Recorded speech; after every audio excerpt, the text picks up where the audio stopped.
Une attaque massive, une riposte immédiate.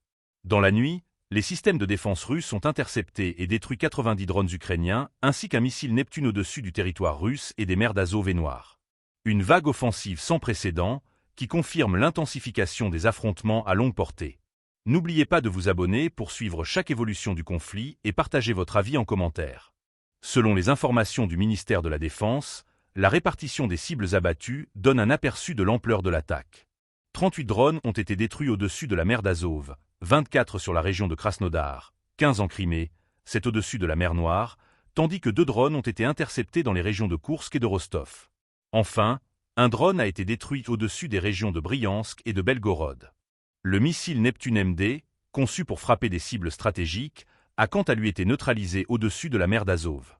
Cette nouvelle offensive s'inscrit dans une stratégie bien établie de l'armée ukrainienne. Affaiblir les infrastructures et installations militaires adverses en frappant directement en profondeur du territoire. Chaque jour, les forces de Kiev tentent d'atteindre les régions frontalières et centrales russes à l'aide de drones kamikazes. Mais la défense aérienne, largement renforcée ces derniers mois, intercepte la majorité de ces appareils avant qu'ils n'atteignent leur cible. Si l'efficacité des boucliers anti-aériens est incontestable, ces attaques ne restent pas sans conséquences.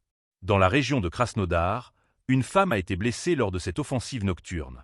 Selon le gouverneur Veniamin Kondratiev, 12 maisons ont été endommagées dans le village d'Ilski, dans le district de Seversky. Une situation qui met en lumière l'impact direct de ces frappes sur la population civile. L'utilisation massive de drones dans le conflit ukrainien marque un tournant décisif dans la guerre moderne. Moins coûteux que les missiles classiques, difficiles à détecter, capables d'opérer en essaim, ils redéfinissent totalement les stratégies militaires. Chaque camp s'adapte et perfectionne ses tactiques pour contrer cette menace omniprésente.